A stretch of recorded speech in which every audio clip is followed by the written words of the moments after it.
బాబు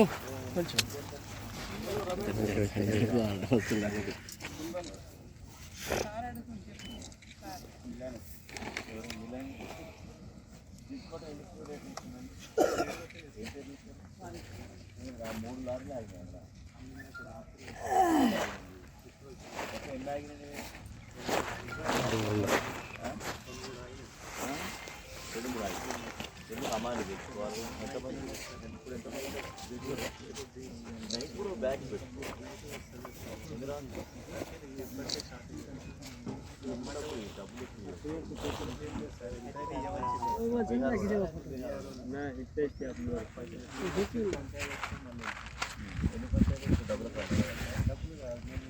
నమస్కారం. యాదాద్రి భువనగిరి జిల్లా కలెక్టర్ హనుమంతరావు. మీ అందరికీ తెలిసిన విషయమే, మన దగ్గర రెండు విషయాలు జిల్లాలో వేగవంతంగా జరుగుతున్నాయి. ఒకటి కొనుగోలు కేంద్రాలలో ధాన్యం కొనుగోలు కేంద్రాలు. జిల్లా కలెక్టర్గా బాధ్యతలు స్వీకరించినప్పటి నుంచి క్షేత్రస్థాయిలో వాటిని పరిశీలించడం, ఎప్పటికప్పుడు చర్యలు తీసుకోవడం వల్ల ఇప్పటికే మనం 80,000 మెట్రిక్ టన్నులు దాటి నిన్నటి వరకే ధాన్యాన్ని కొనుగోలు చేయడమే కాకుండా దాదాపు 70 కోట్ల రూపాయలు రైతుల ఖాతాల్లో కూడా జమ చేయడం జరిగింది. ఈరోజు కూడా ఈవెన్ సెలవు దినం అయినప్పటికీ కూడా అంత జిల్లా యంత్రాంగం అంతా కూడా కొనుగోలు కేంద్రాల్లోనే ఉన్నారు.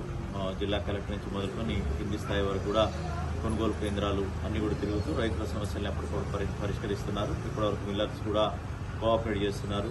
ఎక్కడ కూడా లారీల సమస్య కానీ, బార్టాన్ సమస్య కానీ, తాడిపత్రి సమస్య కానీ ఎక్కడ కూడా లేదు. అంతా సవ్యంగా సాగుతుంది. అదేవిధంగా మన సన్నాలకు కూడా 43 సెంటర్లు ఓపెన్ చేసినప్పటికీ అంత ఆశాజనకంగా అక్కడికి సన్నధాన్యం అనేది రావట్లేదు. వస్తే మేము కొనడానికి సిద్ధంగా ఉన్నాం.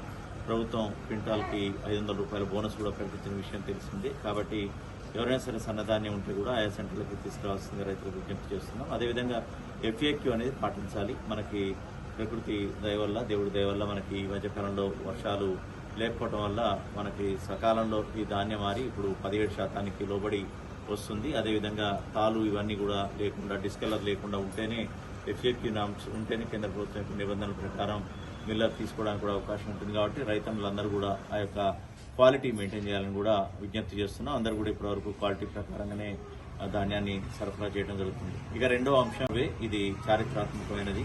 మనకి రాజకీయ, విద్య, ఉపాధి మరియు అదేవిధంగా కుల సంబంధించినటువంటి సర్వే అనేది జిల్లాలో వేగవంతంగా, యాక్యురేట్గా, ఖచ్చితంగా అవుతుంది. ఇప్పుడే చూసాము మనకున్నటువంటి ముత్యాల గారింటిని ఈరోజు నేను ప్రత్యక్షంగా ఆ యొక్క ఎన్యూమరేటర్ సర్వే చేస్తుంటే మేము తహసీల్దార్, MPDO మరియు అదేవిధంగా అసిస్టెంట్ స్టాటిస్టికల్ ఆఫీసర్ అందరం కలిసి చూసాము. దాదాపు 20 నుంచి 30 నిమిషాల వరకు పడుతుంది. స్టార్టింగ్లో 1 అవర్ పట్టేది, ఎందుకంటే 75 గళ్ళు ఉన్నటువంటిది. ఇది ఇప్పటికే వీళ్ళు తర్ఫీదు అయింది కాబట్టి కోడ్లు అన్ని కూడా కోడ్ ఏవైతే ఉందో నోటికే ఉన్నటువంటి పరిస్థితుల్లో కొంత స్పీడ్ కనపడుతుంది. నిన్నటి వరకే మనం 38% దాటాము. ఈ రోజుతోటి దాదాపు 45 to 46% దాటేటటువంటి అవకాశం ఉంది. సో అంతా సమగ్రంగా సర్వే కూడా అవుతుంది. త్వరలోనే కంప్యూటర్ కన్నా చేసుకొని మిగతా సర్వేను కూడా కంప్లీట్ చేసుకొని వెళ్ళడం జరుగుతుంది. అదేవిధంగా ఈ హౌస్ హోల్డ్స్కి ఏంటి అంటే, మీ ఇల్లు తాళాలేసి ఉన్నట్లయితే అది డెఫినెట్గా మీ పక్క వాళ్ళకి చెప్పి మీ సమయాన్ని చెప్తే ఆ టైంకు రావడం జరుగుతుంది. మీరు అందుబాటులో ఉండండి.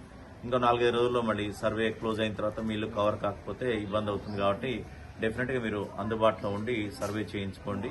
ఇది అందరికీ కూడా ఉపయోగపడేటువంటి సర్వే. రాష్ట్ర స్థాయిలో ప్రణాళికలు వేసుకోవడానికి, సమగ్ర అభివృద్ధికి, అన్ని కులాలకి, అన్ని విద్యలకి, అన్ని ఉపాధి అవకాశాలకి, అదేవిధంగా రాజకీయపరమైనటువంటి దానికి అన్నిటికీ కూడా ఉపయోగపడేటువంటి మనందరికీ ఉపయోగపడే సర్వే. దీన్ని విజయవంతం చేయాలంటే మీరు డెఫినెట్గా ఈ లాక్డ్ హౌసెస్ లేకుండా అందరు కూడా అందుబాటులో ఉండి మా ఎన్యూమరేటర్లకి సహకరించాల్సింది కోరుతున్నాం. అదేవిధంగా మీరు రెడీగా పెట్టుకోండి. మీ ఆధార్ కార్డులు, మీ కుటుంబ సభ్యుల ఆధార్ కార్డులన్నీ కూడా సిద్ధం చేసుకోండి. అదేవిధంగా ధరణి పాస్బుక్లు కూడా సిద్ధం చేసుకోండి.